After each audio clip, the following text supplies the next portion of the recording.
Bismillahirrahmanirrahim. Assalamualaikum warahmatullahi wabarakatuh. Alhamdulillahirabbil alamin. Wabihi nasta'in wa ala umuri dunya waddin. Wassalatu wassalamu ala asrafil anbiya'i wal mursalin wa ala alihi wa sahbihi ajma'in. Qala rabbi sholli sadri wa yassir li amri wa hlul 'uqdatam min lisani yafqahu qawli.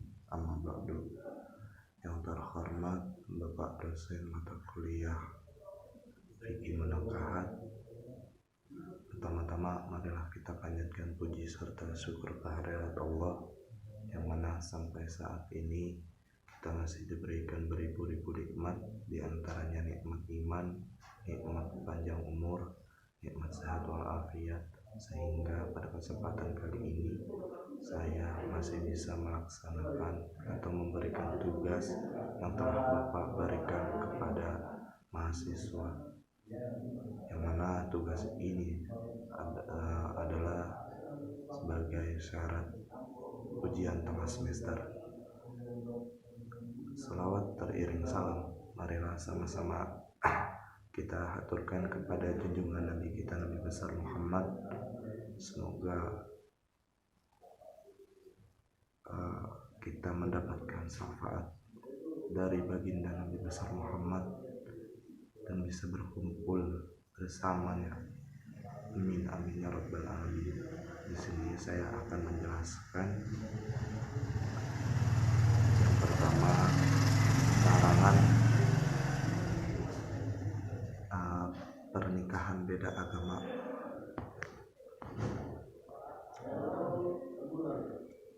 Nikah beda agama seakan tak pernah berhenti, padahal Islam telah memberikan panduan dan aturan yang jelas dan tegas. Juga terdapat dalil-dalil yang menyatakan haramnya pernikahan berbeda agama antara wanita muslimah dengan laki-laki non-muslim, baik ahli kitab maupun tidak. Di sini kita melihat flashback atau bisa dikatakan cerita pimpinan pesantren Al-Furqan Al-Islam Gresik, Ustadz Abdul Ubaidillah Yusuf mengatakan sungguh aneh tatkala sebagian kalangan mengatakan bahwa tidak ada dalil Al-Quran yang jelas mengharamkan nikah beda agama.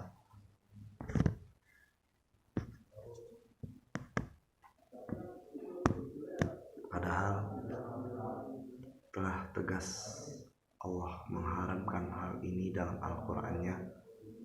Demikian juga Rasulullah SAW, dan ini merupakan kesepakatan ulama sepanjang zaman, kata Ustadz Abu Ubaidah dalam keterangannya. Dia menyebutkan sejumlah dalil keharaman nikah beda agama. Dalam Al-Quran setidaknya ada 2 ayat yang menegaskan haramnya beda agama, yaitu yang pertama atau yang artinya, dan janganlah kamu menikahi wanita-wanita musyrik sebelum mereka beriman. Sungguhnya wanita budak yang mukmin lebih baik dari wanita musyrik walaupun dia menarik hatimu, dan janganlah kamu menikahkan orang-orang musyrik dengan wanita-wanita mukmin sebelum mereka beriman. Sungguhnya dari ayat di atas bahwasanya budak yang mukmin itu lebih baik dari orang yang musyrik, sekalipun ia cantik, walaupun dia menarik hatimu, mereka mengajakmu ke neraka, sedangkan Allah mengajakmu ke surga dan ampunan dengan izinnya. Dan Allah menerangkan ayat-ayatnya, perintah-perintahnya kepada manusia supaya mereka mengambil pelajaran. Itu terdapat di surat Quran Al-Baqarah ayat 221. Imam Ibnu Jarir At-Taribi berkata, Allah mengharamkan wanita-wanita mukmin untuk dinikahkan dengan lelaki musyrik mana saja, baik ahli kitab maupun tidak. Adapun penjelasan dari Imam Al-Qurtubi berkata bahwasanya jangan kalian menikahkan wanita muslimah dengan lelaki musyrik. Umat telah bersepakat bahwa orang musyrik tidak boleh menikah wanita mukminah karena hal itu merendahkan Islam. Nah, kalau dilihat dari kesimpulannya, menikah beda agama itu dilarang, sudah jelas dengan dalil-dalil yang tertera. Maka sampai saat ini kalau dilihat dari hukumnya jelas haram menikah bagi yang berbeda agama, karena menurut saya nikah beda agama itu bisa menjerumuskan kepada kaum muslimin. Mungkin sekian dari saya, kurang lebihnya mohon maaf. Yang kedua yaitu saya mengambil judul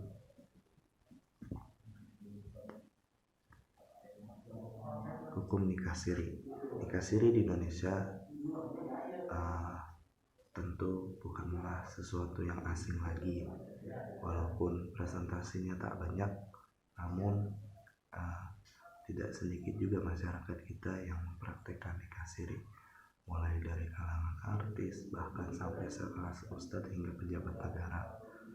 Biasanya sih nikah siri itu dilakukan sebab alasan tertentu, misalnya adanya poligami atau mungkin pernikahannya tidak disetujui oleh orang tuanya atau lain sebagainya. Lalu apakah nikah siri ini termasuk pernikahan yang sah secara agama?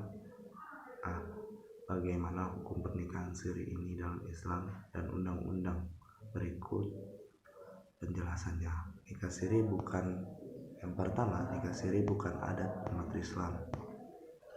Apabila dikaji dari sisi bahasa, siri memiliki makna rahasia, yang mana nikah siri ini berarti nikah rahasia.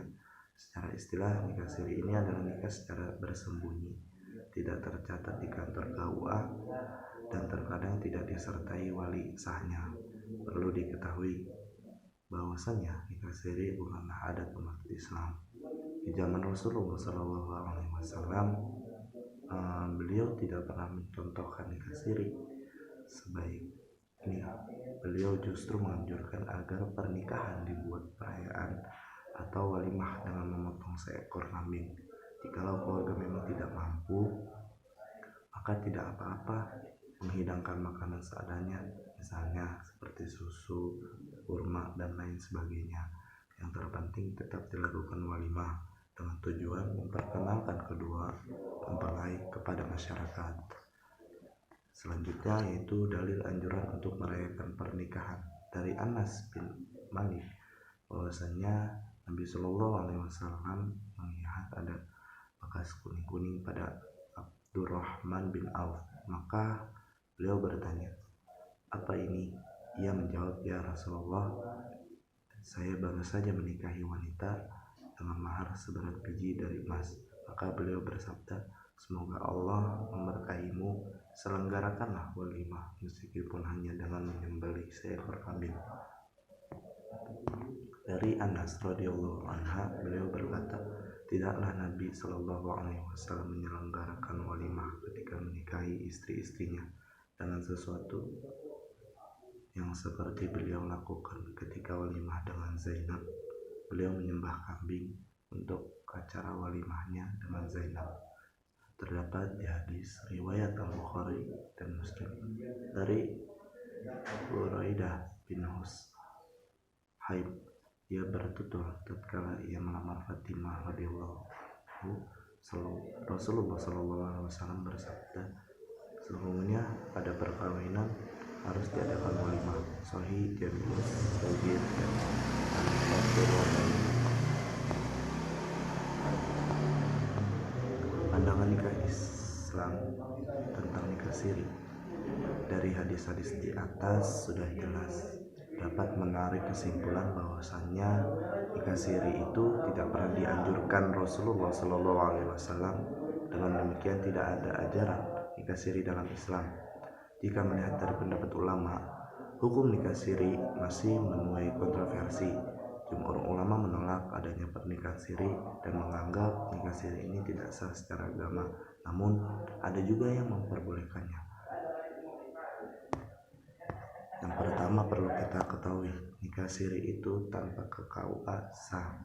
Nikah siri yang dilakukan tanpa pencatatan di kantor KUA dianggap sah menurut beberapa ulama, dengan catatan pernikahan tersebut harus memenuhi rukun nikah dalam Islam.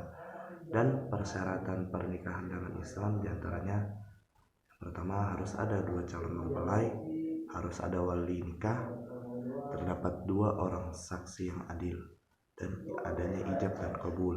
Yang kedua, nikah siri tanpa wali tidak sah.